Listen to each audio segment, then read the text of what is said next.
Hello friends, आप सभी का एक बार फिर से स्वागत है मेरे इस चैनल में। हमने रामचरितमानस के बालकांड का पावन पाठ पहले ही शुरू कर दिया है और आज हम उसी दिव्य यात्रा को आगे बढ़ाने जा रहे हैं।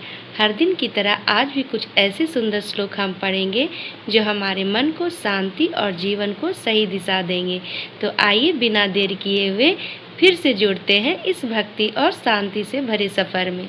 तो भगवान ने नर रूप लेकर के कैसे धरती पे लीला की है, हम लोग बारी बारी से पढ़ेंगे। तो चलिए शुरू करते हैं।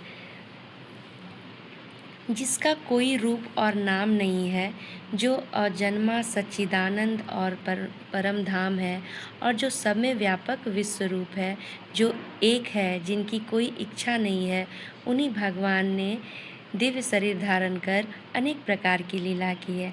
भगवान की वह लीला केवल भक्तों के हित के लिए है, क्योंकि भगवान परम दयालु और शरणागत के प्रेमी हैं तथा उनकी भक्तों पर बड़ी ममता और कृपा है। उन्होंने जिस पर एक बार कृपा की है, उस पर कभी क्रोध नहीं किया है।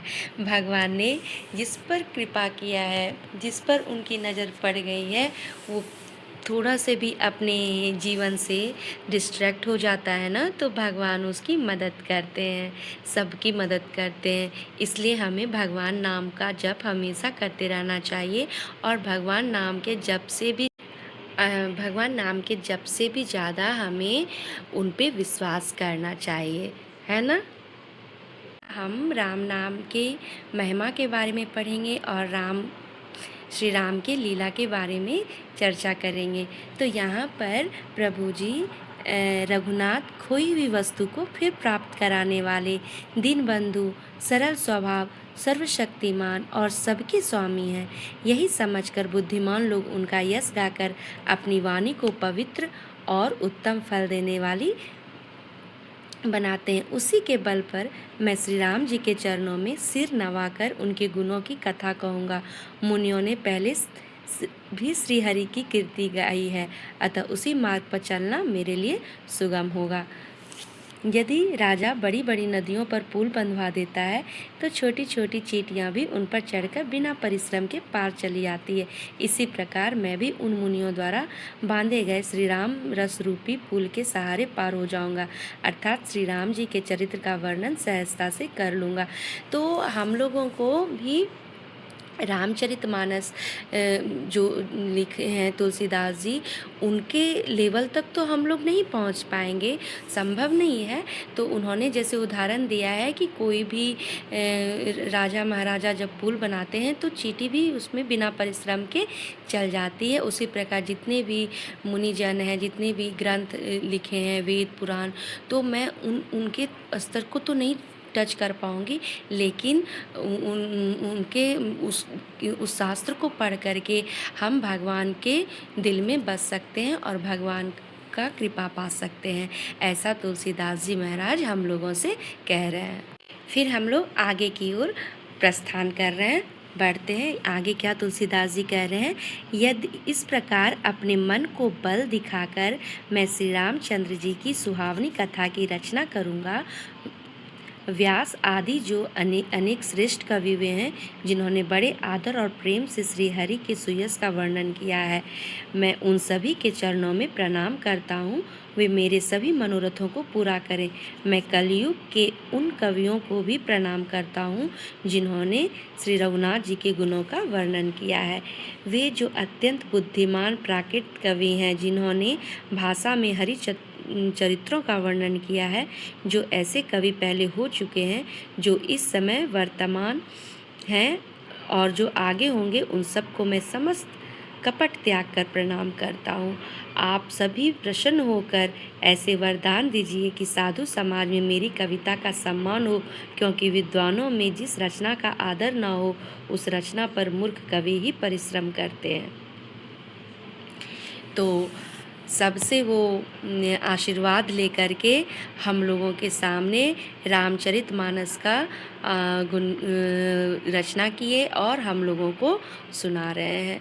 तो अगर वो आशीर्वाद ले रहे हैं कि यदि हम अपने इस रामचरितमानस का जब मैं गुणगान करूं तो जो भी हमारे साधु हैं, जो भी महापुरुष हैं, तो वो ये हमारे इस वचन को सुनकर प्रसन्न हो और हमें आशीर्वाद दे।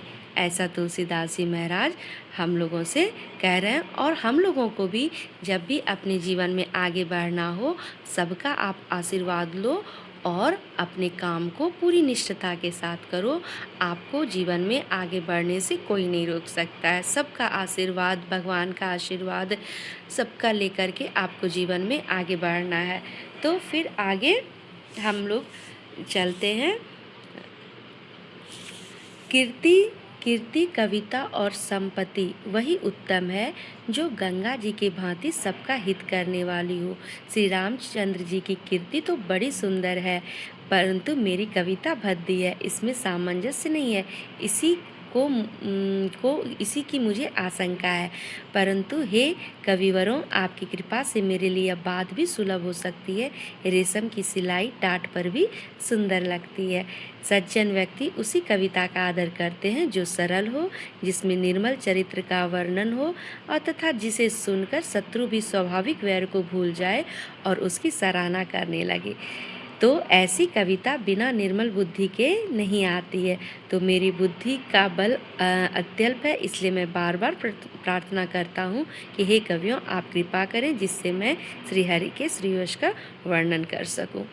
तो यहाँ पर सबसे वो आशीर्वाद लेकर के अपने रामचरितमानस में भगवान के लीला का वो वर्णन करने जा रहे हैं। कितना मतलब मज़ेदार है ना, हम लोग साथ साथ मिल कर के, और कितना आनंद हम लोगों को अनुभूति होगी कि हम भगवान के बारे में जानने का प्रयास करेंगे तुलसीदास जी के माध्यम से। कवि और पंडितगण, आप रामचरित्र रूपी मानसरोवर के सुंदर हंस हैं। आप मुझ बालक की विनती सुनकर एवं मेरी रुचि को देखकर मुझ पर कृपा करें। ऐसा तुलसीदास जी सभी से विनती कर रहे हैं और बोल रहे हैं कि मैं रामायण जी की रचना करने वाले वाल्मीकि मुनि के चरण कमलों की वंदना करता हूँ, जो खर सहित होने पर भी दोष से रहित है। मैं चारों वेदों की वंदना करता हूँ, जो संसार समुद्र के पार होने के लिए जहाज के समान है, तथा जिन्हें श्री रघुनाथ जी का निर्मल यश वर्णन करते स्वप्न में भी खेद नहीं होता। तो इतने लोगों के सामने, इतने महान पुरुषों के सामने वो अपने आप को समर्पण कर रहे हैं, तो कैसे नहीं भगवान उन पे कृपा बरसाएंगे। तो इस तरह से हम लोग तुलसीदास जी के आत्मकथा के बारे में पढ़े, और वो जो रचना करने जा रहे हैं, सबको जो ग्रेटिट्यूड कर रहे हैं, इस चीज़ के बारे में हम लोग पढ़ रहे हैं। तो हम लोगों को भी अपने जीवन में इस तरह का भाव होना चाहिए और समर्पण होना चाहिए, बड़े बच्चों सब के लिए, छोटे, और अपने जीवन में आगे बढ़ना चाहिए। तो दोस्तों, आज के रामचरितमानस बाल कांड के इस पावन पाठ को हम यहीं विराम देते हैं। उम्मीद करती हूँ कि आज के ये कुछ श्लोक आपके दिल को शांति और सुकून दे पाए होंगे, क्योंकि रामचरितमानस सिर्फ एक ग्रंथ नहीं, ये हमारे जीवन को सही रास्ता दिखाने वाला एक प्रकाश है। अगर आपको इस पाठ में थोड़ी सी भी शांति महसूस हुई हो, तो इसे अपने परिवार और दोस्तों के साथ ज़रूर शेयर कीजिए। हम इस बालकांड के इस सुंदर सफ़र को ऐसे ही धीरे धीरे आगे बढ़ाते रहेंगे और हर दिन थोड़ा थोड़ा पढ़ेंगे, समझेंगे और अपने जीवन में उतारने की कोशिश करेंगे। आप सभी का सपोर्ट मेरे लिए बहुत मायने रखता है।